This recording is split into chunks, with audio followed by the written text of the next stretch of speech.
What's going on, my trainer club? Today we're going to look at the Mega Raids week in Pokemon Go to make sure you know exactly what to do, the top tips so you can max out fully. So welcome to the trainer club. Here we go.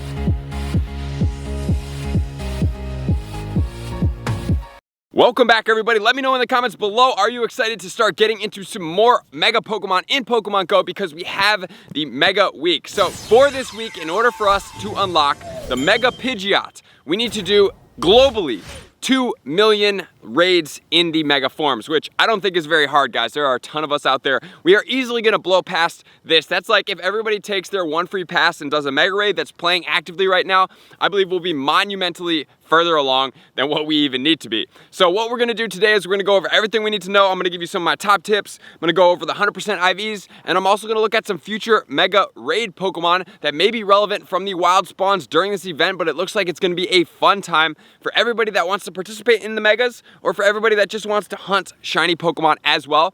Although the Pokemon feature of this time, which is mentioned as like a new feature, which doesn't make too much sense to me, is going to be shiny LOTAD. So that's going to be out there. We also have some research coming out. So without further ado, let's get into everything we need to know, but we obviously need to know the times. It's going to go from today at 8 a.m. local time all the way until Monday the 7th at 10 p.m. local time for you guys. So we have a total of 1 week in order to hunt this out. So without further ado, let's get into all my top tips, starting off with tip number 1.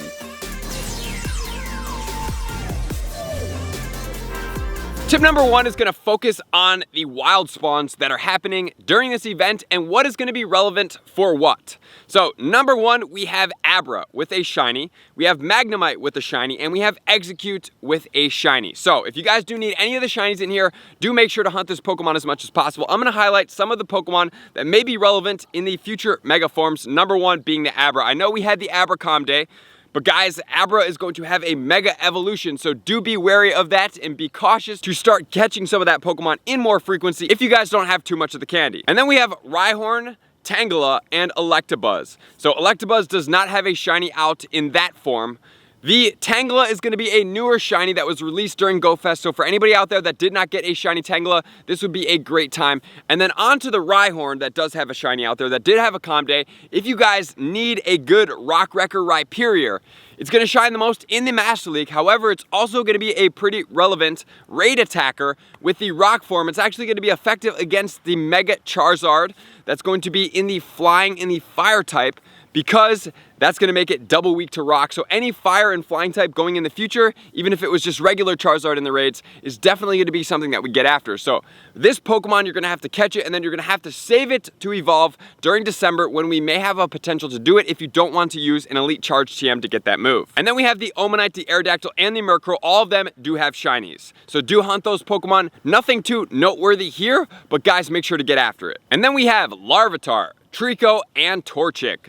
These Pokemon are definitely going to be a little bit more relevant. So as far as the Larvitar into the Tyranitar, this Pokemon has a mega form. It also has a Community Day move that came out in the first round of 2018. The moveset on this Pokemon is going to be Smackdown, and it does get the Stone Edge as well. So combining both of those makes it a semi-effective rock attacker. But when we put it into the mega form, as we have seen the Charizard X, the Y, the Mega Blastoise, everything else that has been out for the Megas and that will start coming out futurely, these Pokemon get extremely strong during this time, so you're going to want to have Smackdown unless you're going to use this Pokemon as an all-dark attacker, which would still probably be effective. But if you want to use it as this, it would either require an Elite TM if you catch this Pokemon and evolve, or you can wait and save it until the December to be able to evolve for it. And then we have the Trico, which goes into the Sceptile. It does have a Mega Form, it does have a shiny out.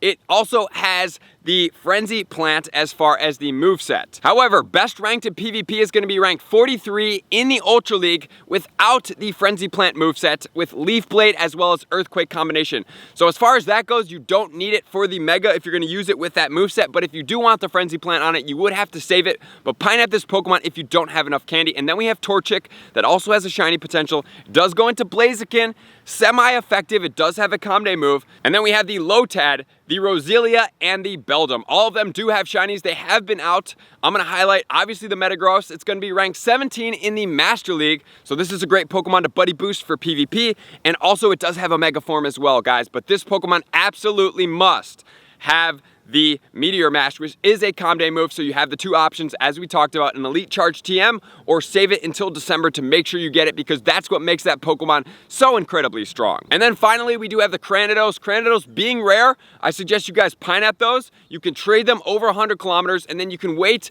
until we do have the 2-time transfer candy, which is going to be on September 15th on the Spotlight Hour. If you guys didn't check out all the events, you want to check them out up here, you can do so. So that's what I would suggest for any of these other rare Pokemon that you may want more candy of. You can always save them for that purpose. So guys, that's what we're going to focus on as far as the spawns go. So I appreciate you guys. Let's get into tip number 2.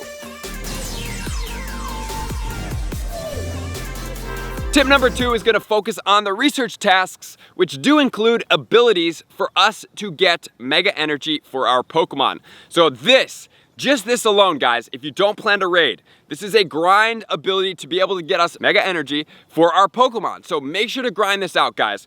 Number 1, we have Win a Raid, which is going to give you a LOTAD that does have the shiny out. 256 is going to be the 100% IV on that research task. Win 3 Raids is going to give you an Aerodactyl encounter. 1193 is going to be the 100% IV. It does have a shiny. And then we have Win 5 Raids, which is going to give you the potential for a Chansey with the shiny. 537 is the 100% IV. This Pokemon in Blissey form, or even Chansey form, is a great Pokemon to use in his Gym Defender standpoint. And then we have Win a Mega Raid with a 100% IV on the Cranidos. 780, great time to try to get yourself a good quality Rampardos, which is a pretty effective rock attacker, definitely in the top 3. And then as far as the Mega Energy to save it up is battle another trainer, guys. This is going to give you potentially to have 5 Mega Energy of a Charizard, Blastoise, or Venusaur. I do believe it's going to denote which one you're going to be able to get when you do encounter it. So I would say, honestly, stack 3 of these up, battle, and continue onwards. This is going to be the main focus of this event. Stack up on as much Mega Energy for this Pokemon as possible. 999 is going to be maxed out. I want to see who maxes out their energy doing this. I know it's going to be a grind, and you can do some raids as well, but guys, it's a great way to add extra Mega Energy without having to sacrifice raids if you don't care to do those. So with all that said, and guys, make sure to focus on some of the other research tasks, especially if you're going to do some of the Win a Raid tasks. Guys, suggest if you're going for the 3 and 5, stack 3 of them up at the same time and knock them out all together to make sure you're the most efficient. So with all that said, we're now going to go on to tip number 3.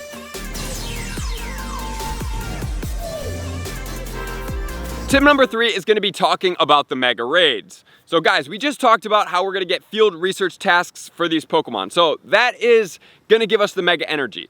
Do we actually need to do the raids in order for us to get more Mega Energy? Obviously, it's so much more efficient, but we did ask for an ability to grind for it if it's either 5 or 10 Mega Energy, which is going to be going on what looks like to be the entire 3 weeks of this event for the Megas. So guys, if you do want to do the raids, I'm going to give you the 100% IVs and the top counters for these Pokemon. So as far as, let's start with Charizard.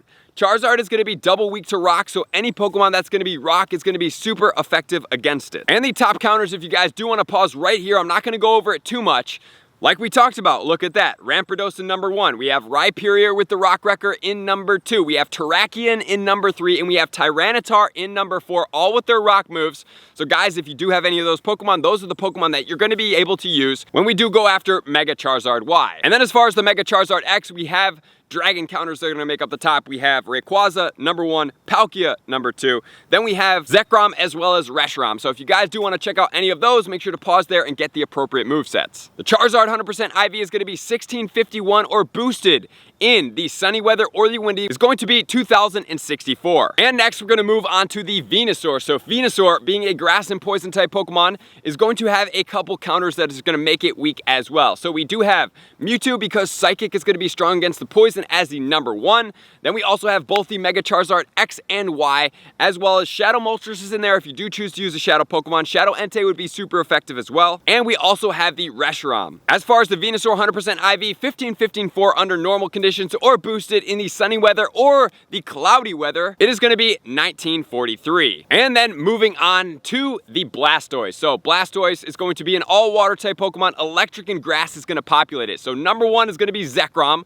Number 2 is going to be Mega Venusaur with the Frenzy Plant combination. Then we have a Raikou as well as Electivire. So those are going to be the most powerful Pokemon. Obviously, we do have their shadow forms if you guys have any of those guys maxed out as well. The Blastoise 100% IV at level 20 is going to be 1409, or boosted in rainy weather, 1761 at level 25. So with all that said, guys, you know the 100% IVs, you know the research tests, you know the wild spawns. Make sure to get out after those. Focus on the Mega Raids if you do want any of those Pokemon. They do also come in shinies. Make sure to focus on getting the Mega Energy from the research tasks. That's going to be my #1 priority for you guys. And then focus on any of the other wild spawns that you want to Pineapple, that you want to focus on getting some of the Pokemon for the Mega Raids, and make sure to focus on any of those other Pokemon that are out there that you may want to trade for additional candy. And if you do have stuff like Cranidos, maybe some Beldums, and other things like that, you have traded over 100 kilometers and you want even more candy, you can save it all the way until September 15th to get that 2x transfer candy. So thank you for tuning in, all my likers, commenters, subscribers, Patreon members. Everybody takes your support, subscription, and participation to the next level. I'm going to see you guys out on the next video. Peace. I just want to take a moment and sincerely thank all of my Patreon members, everybody that has taken their subscription to the next level and chosen to support me on this platform. I greatly appreciate you guys. As a growing channel and really trying to grow and improve as much as I possibly can, I really appreciate the extra support. You guys mean the absolute world to me. I cannot wait to connect with you soon, and I appreciate you guys all for being a part of the Trainer Club. I will see you guys out on the next video.